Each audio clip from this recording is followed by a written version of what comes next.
Fundación Dr. Ildefonso Vázquez Santos se ha dedicado a recuperar archivos y bibliotecas de notables mexicanos para ser puestos al servicio de la comunidad, con el objetivo de difundir el legado de intelectuales como el periodista Fernando Benítez, el historiador regiomontano Israel Cavazos y su esposa Lilia Villanueva, el escritor chapaneco Heraclio Cepeda y su esposa, la poeta Elba Macías. Además de esta misión, la FIBS participa, apoya y colabora con varias instituciones educativas y culturales de renombre que pretenden promover la fortaleza cultural de México de cara al mundo entero.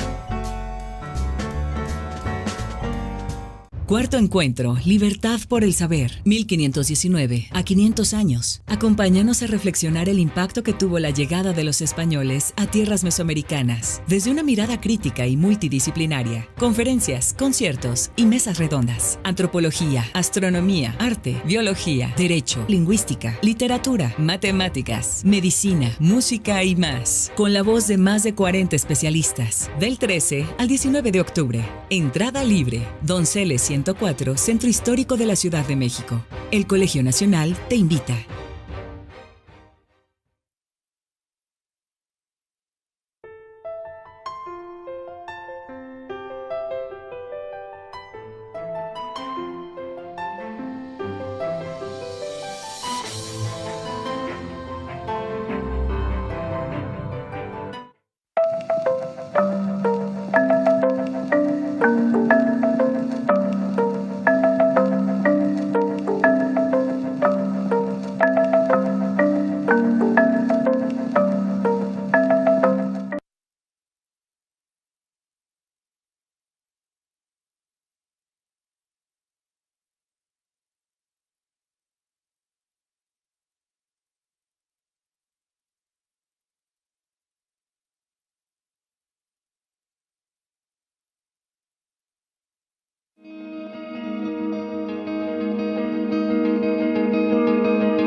Desde hace 10 años, la Fundación Dr. Ildefonso Vázquez Santos se ha dedicado a recuperar archivos y bibliotecas de notables mexicanos para ser puestos al servicio de la comunidad, con el objetivo de difundir el legado de intelectuales como el periodista Fernando Benítez, el historiador regiomontano Israel Cavazos y su esposa Lilia Villanueva, el escritor chapaneco Heraclio Cepeda y su esposa, la poeta Elba Macías. Además de esta misión, la FIBS participa, apoya y colabora con varias instituciones educativas y culturales de renombre que pretenden promover la fortaleza cultural de México de cara al mundo entero.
Buenas tardes, muchas gracias a todos por su compañía. Y pues vamos a continuar con estas conferencias extraordinarias del Encuentro Libertad por el Saber,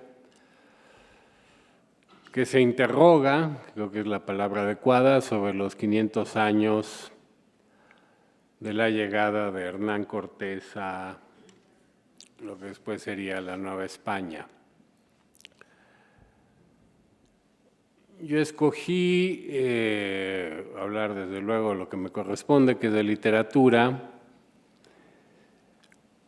y de un tema que se trató magistralmente en este libro de 1949, Los libros del Conquistador, del investigador estadounidense Irving Leonard, que murió a los 100 años en 1996, y dedicó su vida al estudio del nacimiento y la vida de la Nueva España. Fue biógrafo de Carlos Sigüenza y Góngora, autor de este libro, que es quizás el más importante, y de un tratado sobre de qué manera se manifestó el barroco en la Nueva España. Entonces, mi relectura es desde luego un homenaje, pero también yo quise, y fracasé, contrastar lo que leían los conquistadores, que era mucho según corroboró tras una minuciosa investigación en los navíos que llegaban a la Nueva España, Leonard, con la actividad literaria que había en el Valle de Anáhuac en 1519. Esta comparación no fue posible de hacer, yo me lo temía, por razones no solo referidas a mi incompetencia, sino de metodología histórica. El acto de leer, y sobre todo de leer novelas o de leer poesía, tenía un sentido diametralmente distinto entre los aztecas y los novohispanos. Entonces no había manera de, como si fueran dos civilizaciones equivalentes en su manera de leer, decir, bueno, en 1519 estaban leyendo a Nezahualcóyotl, mientras los conquistadores seguían pues en la locura de las novelas de caballería. Entonces, constatado este fracaso que yo me temía, pero le busqué por ahí, repasando la obra, para empezar, de Miguel León Portilla, en cuyo honor hemos hecho este encuentro, y la de otros investigadores, algunos de ellos, debo decirlo, contrarios a las tesis de don Miguel, que se han puesto a estudiar lo que entendemos por literatura náhuatl, que requeriría otra conferencia y a una persona más versada en el asunto para desarticular los muchos elementos que tiene el problema. Desde luego la historia de la conquista no la voy a contar, ya la conocen ustedes y ya se habló de ella brillantemente aquí estos días. Pero el libro de Leonard, su primer argumento es que en efecto la Inquisición trató de disminuir o nulificar la llegada de libros de imaginación o de cualquier tipo que no fueran del orden religioso a la Nueva España. Y fracasó totalmente. Los pedidos de libros que localizó Leonard a las librerías de Sevilla, sobre todo, pero también Cádiz y desde luego Madrid, no dejaron de fluir desde la Nueva España desde 1519 hasta 1821. Había en la Nueva España un ávido público lector desde el principio. Y rastreando, como hizo este célebre investigador, lo que leían los conquistadores, pues nos alejamos de la idea también falsa, de que se trataba de una tropa de analfabetos. Desde luego que lo sabía, pero entre los conquistadores había lectores, como queda muy claro en la verdadera historia de la conquista de la Nueva España de Bernal Díaz del Castillo, cuando dice que cuando ellos ven Tenochtitlán en el centro del lago, piensan en alguna de las fabulosas historias del Amadís de Gaula. Y bueno, este detalle que es muy claro, a este detalle se suma la persistente búsqueda de las Amazonas, por ejemplo, o del Dorado. Mitos que habían nacido en la imaginación literaria de una literatura que un siglo después Cervantes se burlaría de ella a través del Quijote, como todos sabemos. Bueno, esta literatura en 1519 estaba totalmente vigente, y tan vigente estaba que alimentaba excursiones geográficas, políticas y militares. Fue una gran decepción para los que penetraron en el territorio mexicano con Cortés, y después quienes se fueron hacia el norte con Niño de Guzmán a lo que ahora es Jalisco, pues no encontrar ni a las Amazonas y haber encontrado en Tenochtitlan pues una cantidad de oro que se llevaran, que estaba muy lejos de lo que ellos imaginaban. Finalmente se encontró una cantidad considerable de oro en el Perú, pero pues las Amazonas nunca nadie las encontró.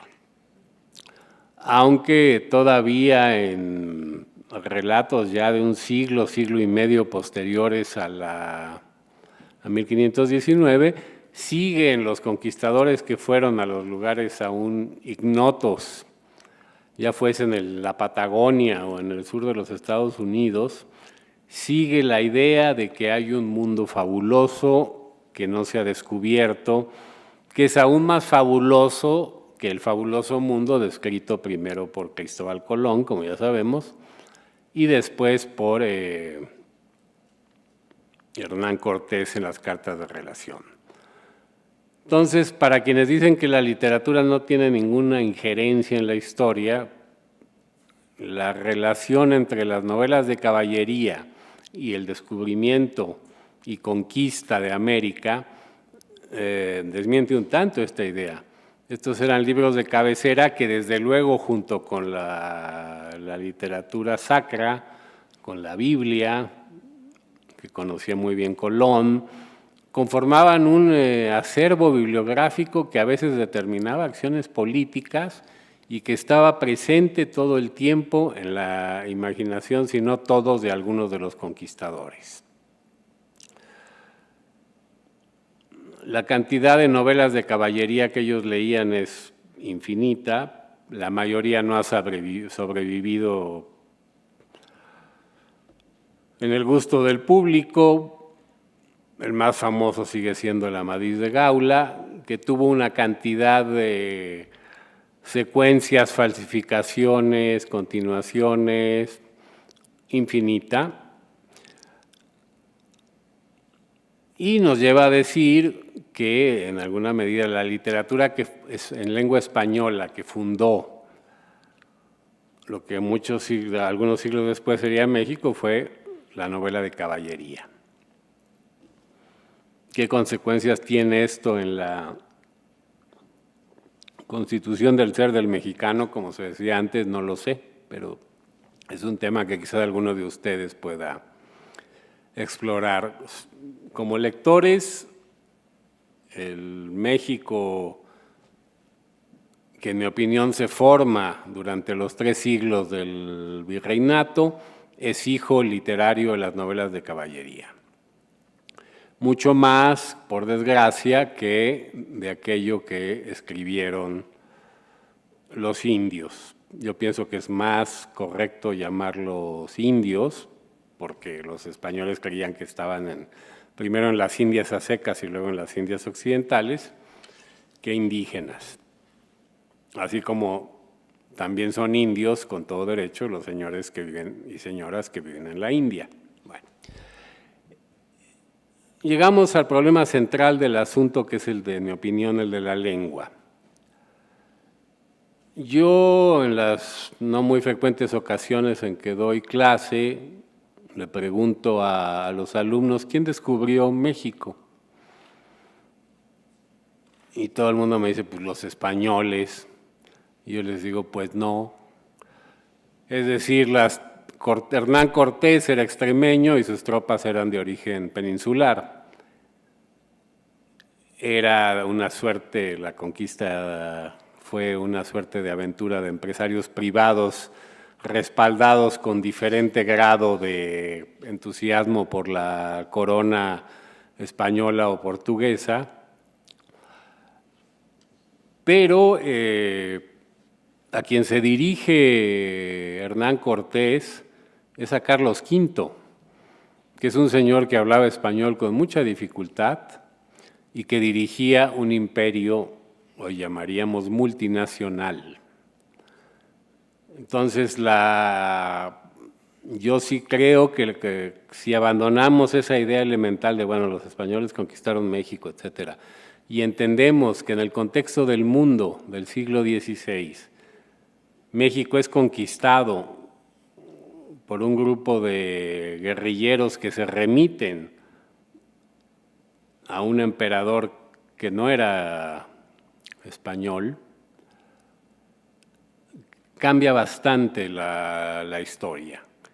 Y la historia entera del virreinato, que desde luego fue un dominio español, sobre todo a partir de Felipe II,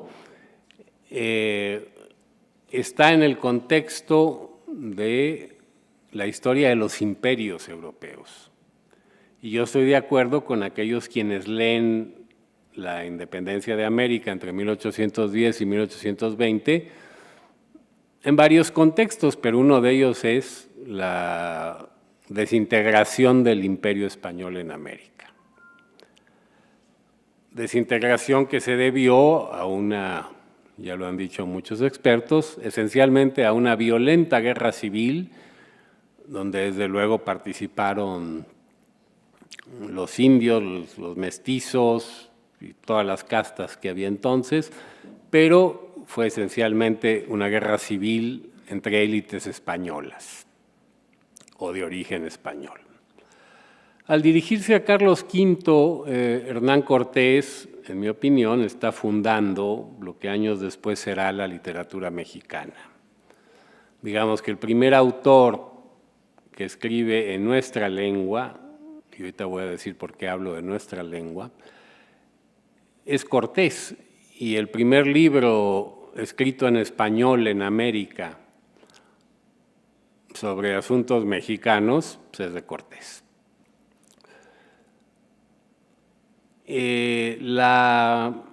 Como lo explicó el domingo de manera brillante Eduardo Matos Moctezuma, la respuesta a la pregunta de cómo es posible que Cortés con 25 o 13 o no sé cuántos caballos y 500 soldados haya doblegado un imperio del tamaño del imperio azteca, se debe, como se ha contestado innumerables veces, pero no ha calado la respuesta en algunas personas, a las alianzas que tejió Cortés con las ciudades que rodeaban Tenochtitlán, que estaban, para no utilizar una expresión popular,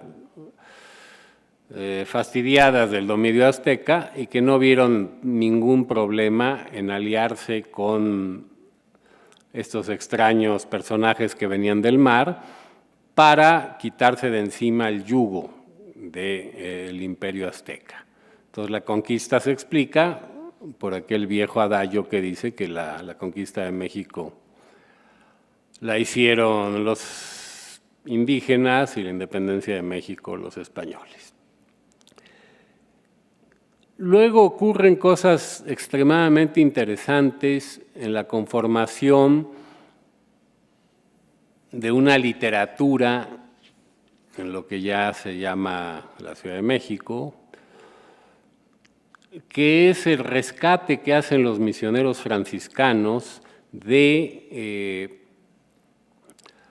quienes habían sobrevivido en la nobleza indígena y crean para ellos una institución que fue ejemplar, que es el Colegio de Santa Cruz de Tlatelolco. Lo crean, si no me equivoco, hacia 1530, y ahí se desarrollan jóvenes intelectuales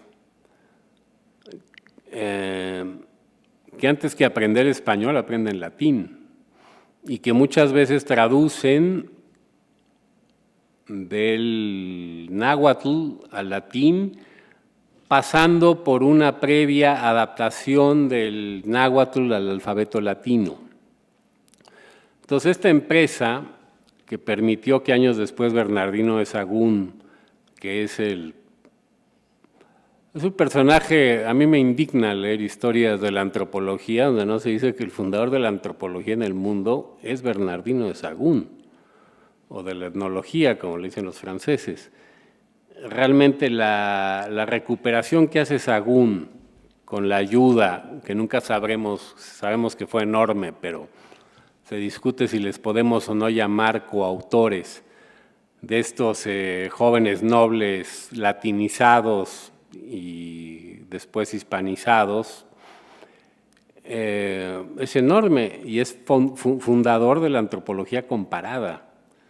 Entonces, el trabajo de Sahagún pues, es una cosa monumental que se acumula a lo largo de sus, creo que 90 años de vida, que sufre muchos quebrantos por otra cosa de la que hay que hablar, que es la política española hacia qué hacer con el idioma español aquí. Pero bueno, volviendo un poco al Colegio de Santa Cruz de Tlatelolco, permite el rescate, sobre todo gracias a los franciscanos, porque los dominicos y los franciscanos tenían ideas contrarias de qué era la conquista de México. Yo sigo prefiriendo llamar a las cosas por su nombre y no recurrir a eufemismos. Bueno, para los franciscanos, la conquista de México venía a surtir de nuevas almas a aquellas que estaba perdiendo en Europa la Iglesia Católica con la Reforma. 1519 es contemporáneo del surgimiento de Lutero. Entonces, la idea franciscana de que Dios estaba dándole a la Iglesia Católica una segunda oportunidad para engrosar el número de sus fieles frente a la sangría que se estaba sufriendo en Europa, se contrapone a la idea dominica. Ellos decían, pero ¿cómo se le olvidó a Dios tanta gente, tantos siglos? No puede ser. Y de ahí viene la tesis que luego hará famoso Fray Servando Teresa de Mier, de que los indios habían sido cristianizados muchos siglos atrás por Santo Tomás Apóstol, quien había obedecido el mandato evangélico de predicar la fe por todo el mundo y había llegado acá, y que luego por una serie de acontecimientos los indios habían apostasiado o olvidado la religión. Y esto no solo hizo Fray Servando, otros personajes en el Cono Sur encontraron similitudes sospechosas entre la religión inca y algunas otras con el cristianismo, como la recurrencia de la cruz, etc. Llegó a decirse que el sacrificio humano era una exageración de los ritos de la Eucaristía, etc. Pero bueno, había estas dos posiciones. La que decía que las almas de los indígenas eran un regalo de Dios para recristianizar lo perdido, y quienes sostenían que no, que estaban o ante personas que por algún motivo habían sido siempre paganos o que habiendo sido cristianos hace muchos siglos, por algún otro motivo tampoco muy recomendable, habían abandonado la creencia en Dios, el Dios Padre, el Espíritu Santo y Jesucristo. Bueno, el trabajo esencial, también hubo dominicos que recuperaron cosas muy importantes, entre ellos fue Fray Diego Durán, pero digamos que corresponde al espíritu franciscano, este espíritu de recuperación de la cultura náhuatl sobre todo, no únicamente, y de lo que hoy entendemos por literatura indígena. El propósito teológico de Sagún, digamos, con el que llenaba su papelito del Sistema Nacional de Investigadores, era que él quería, obviamente, conocer la idolatría para combatirla mejor. Pero quien haya tratado de leer el trabajo de Sagún y de sus informantes, sabe que esto no era solo una misión ideológica, sino una auténtica pasión antropológica y, en lo que a mí concierne, literaria, que nos permite tener un conocimiento del mundo en Mesoamérica antes de 1519 que no hubiéramos tenido sin Sagún y sin esos nobles indígenas que a fines del siglo XVI, como Fernando Alvarado Tezosomoc y Alba Ixtlilxóchitl, publican obras que ya en esta segunda generación de crónica de Indias, pues son fundamentales para entender la riqueza del México antiguo. Entonces tenemos por un lado conquistadores, lectores fanáticos de novela de caballería, y por otro lado una sociedad, la mexica o azteca, que evaluaba profundamente el poder de la palabra, pero que no lo consideraba un elemento de circulación laica, para utilizarlo en nuestros términos. Los tlacuilos, aquellos se dedicaban corporativamente a la tinta roja y a la tinta negra y que conservaban la memoria o la destruían si era necesario. Es conocido que los aztecas, como toda civilización poderosa, como todo pueblo conquistador, como todo pueblo sangriento, que lo fueron, pues ellos cuando se apoderan del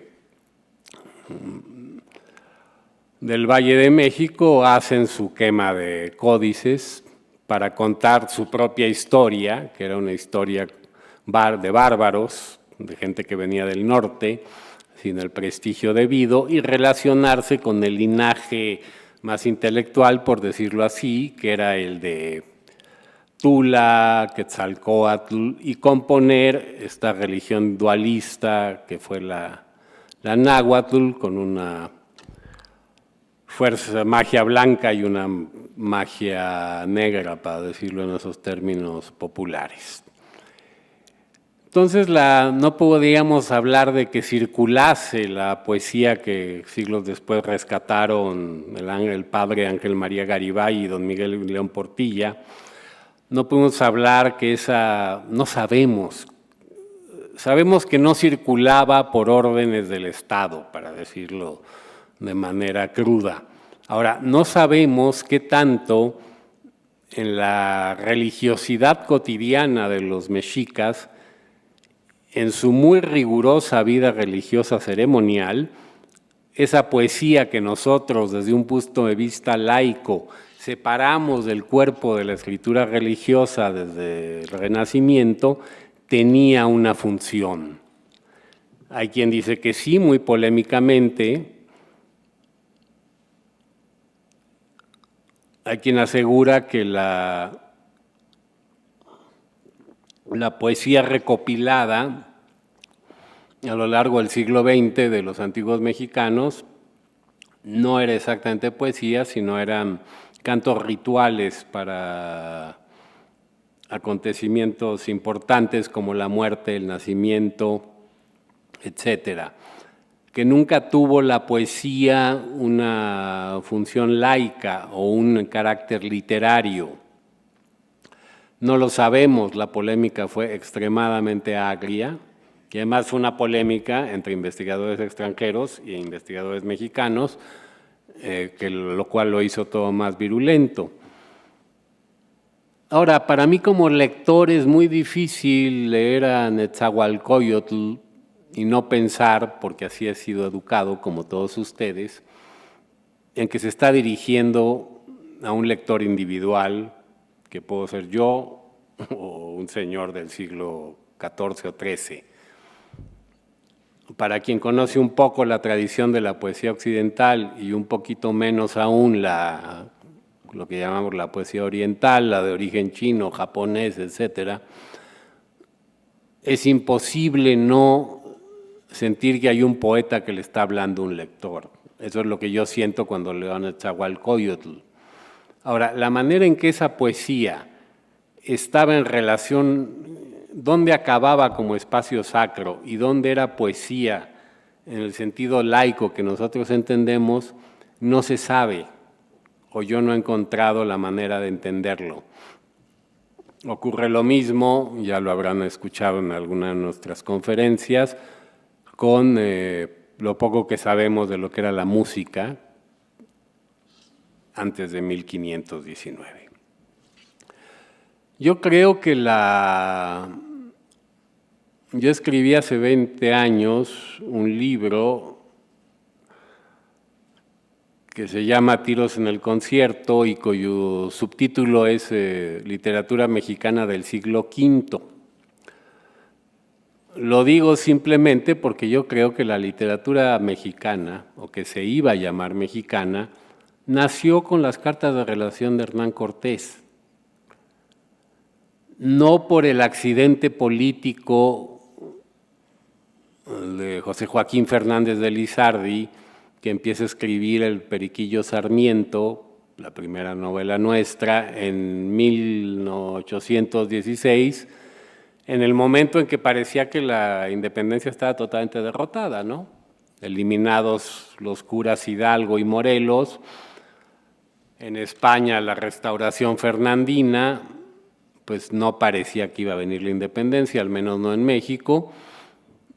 Y bueno, sí vino de manera rara con Iturbide en 1821, pero bueno, yo creo que es muy pobre empezar ahí la historia de la literatura mexicana, y es escandaloso también porque empezar ahí excluye a Sor Juana Inés de la Cruz, que es la gran fundadora de nuestra literatura. Y se escribe en este país desde Hernán Cortés en español.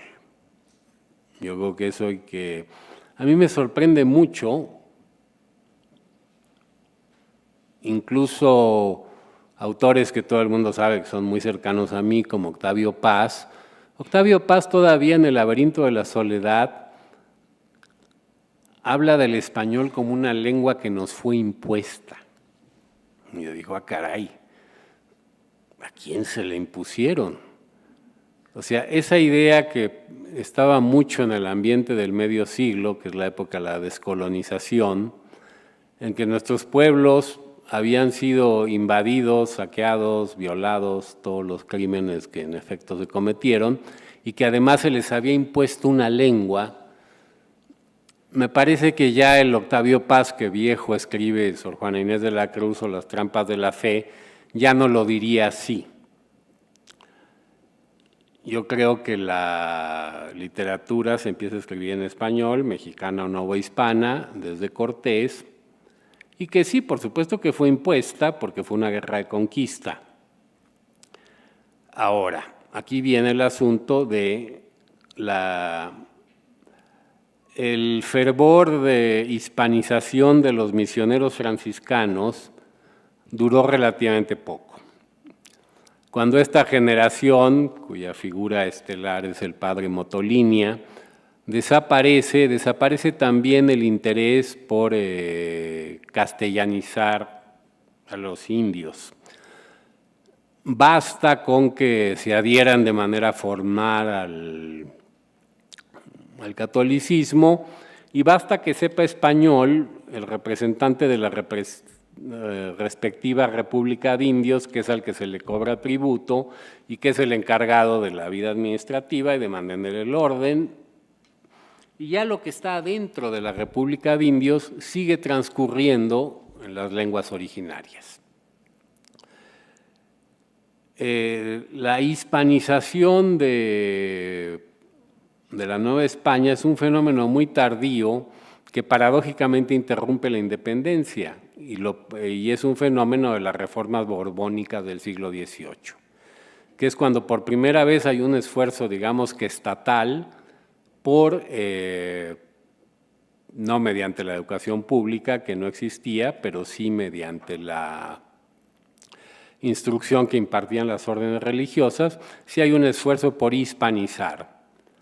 Esfuerzo que también se queda detenido por la expulsión de los jesuitas en 1867, que era la orden predominante y la más interesada, como lo sabemos por las aventuras de los jesuitas en China, en conocer no solo las lenguas originarias, sino que sus hablantes conocieran el español. Este esfuerzo se interrumpe al grado que es probable que por ahí de 1840 hubiese en México menos indios hispanoparlantes que 70 años antes. Es decir, la independencia, que con algunas excepciones fue muy indiferente al, como diría don Miguel León Portilla, al indio vivo.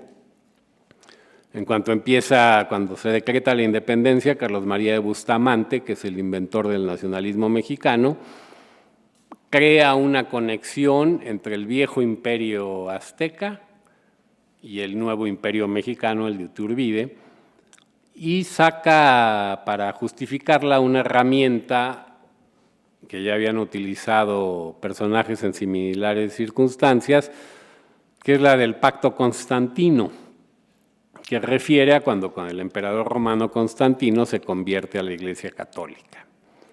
Entonces, ligeramente Bustamante se salta a los 3 siglos oscuros de la Edad Media que veía él en el virreinato, dice, no, esta es la continuación del Imperio Azteca.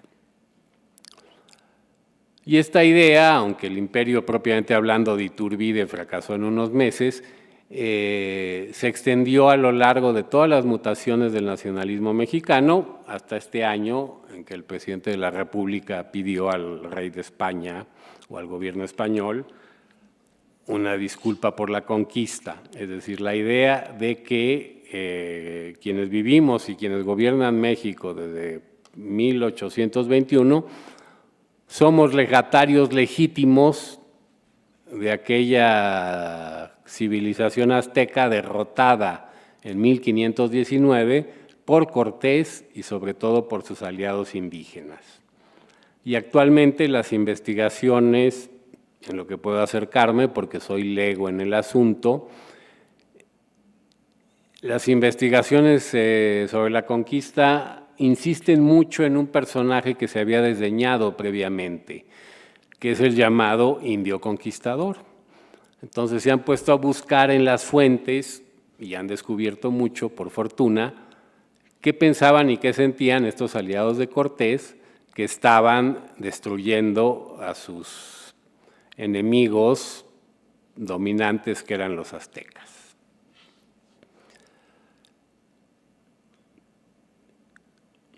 Yo creo y siempre he sostenido que la literatura escrita en lengua española en México es una literatura que por varias razones forma parte legítima del universo occidental de la cultura.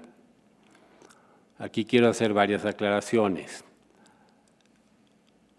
Primero, hace tiempo que los antropólogos dejaron de utilizar esa palabra metodológicamente absurda que se llama sincretismo. Hablar de religiones sincréticas es un abuso, todas las son. No hay religiones puras, excepto en la imaginación de quienes inventaron esta palabra, que eran los antropólogos protestantes norteamericanos, que ellos sí creían en la pureza de la fe evangélica, y consideraban, por ejemplo, cuando venían a los profesores del Instituto Lingüístico de Verano y etcétera, que tanto hicieron por recuperar, por malas razones, pero con buenos resultados, las lenguas indígenas, ellos sentían que en efecto el catolicismo mexicano era una cosa confusa, donde había demasiadas cosas indias y demasiadas cosas españolas y demasiadas cosas católicas, en conclusión que era un sincretismo. Bueno, los modernos historiadores de la religión rechazan esta palabra. Cuando Julio César invade lo que hoy es Francia, la antigua Galia, y impone el Imperio Romano en esas tierras, pues obliga a que nazca ahí de manera irremediable una religión sincrética, primero pagana, que toma mucho de los druidas y de los normandos y de todos los bárbaros que andaban por ahí, y que cuando llegamos al momento de que haya un catolicismo en Francia, pues será inevitablemente sincrético, porque ninguna religión, como ninguna cultura, se cree en el vacío. Y aunque estuviese aislada la religión de los antiguos mexicanos, esta, al chocar con Cortés y los conquistadores y luego con los misioneros franciscanos, se vuelve también una religiosidad legítimamente sincrética que toma muchos elementos de lo que había sido destruido o ocultado y muchos otros de lo que traían los españoles. Entonces, no podía sino ser sincrética la religiosidad sobre todo en el Valle de México, en el plano central del país, en el siglo XVI. Se vuelve también, y esto es muy importante para los términos literarios, una nación católica. Bueno, como ustedes saben, fueron escasas, si no es que ninguna, las rebeliones indias en el siglo XVI y XVII que reivindicaran el regreso de los antiguos dioses. Evidentemente, los antiguos dioses no tenían el afecto de los mexicanos. Y por más que la conquista, como toda conquista, fuera cruel y abusiva, al grado de que el Imperio Español fue el primero en que discutió desde el asunto de si los indios tenían alma hasta su condición de personas libres y no esclavas, desde el principio hubo lo que los teólogos católicos llaman una aceptación parenética de la nueva religión. Es decir, y esto lo ilustra perfectamente el culto de Nuestra Señora de Guadalupe, ¿no? En la guadalupana, los mexicanos encuentran una figura mediadora que les da un calor maternal, que no tenía la Tonantzin, que no tenía la religión azteca, que era una religión sanguinaria, donde no había lugar para el individuo, como se entendía en términos occidentales. Y bueno, la aceptación general de la religión católica incluye desde luego la adopción o la conservación más bien, de muchas cosas que se habían quedado ocultas del mundo anterior a 1519. Yo creo firmemente que cuando se habla de los indios de México, que está hablando de una cultura creada durante el virreinato. Todo lo que podemos ver que persiste de las culturas originarias de México se fraguó y se organizó durante el virreinato. ¿Por qué? Porque lo de 1519 fue absolutamente brutal. Como dice Octavio Paz en El laberinto de la soledad, la orfandad del indio mexicano tras la derrota de sus dioses es un fenómeno, por más que lo vea desde el punto de vista quizás de la exageración metafórica propia de los poetas, es un fenómeno asombroso. A mí se me eriza la piel de imaginar ese mundo donde habían desaparecido por derrota militar y eliminación práctica los antiguos dioses. Pero a la vez estos antiguos dioses son sustituidos por una religión mucho más rica, mucho más avanzada, donde había más recursos para la sobrevivencia del individuo, del hombre, pero también de la mujer. Yo no soy relativista, yo sí creo que hay formas de civilización superiores a otras, lo cual no quiere decir desde luego, y esa es la lección del siglo XX, que formas que consideramos superiores tengan derecho alguno de suprimir a las inferiores o a las menos desarrolladas.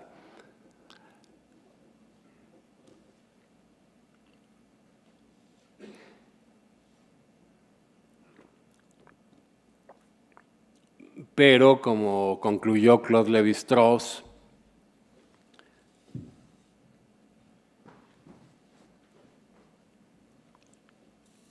la aportación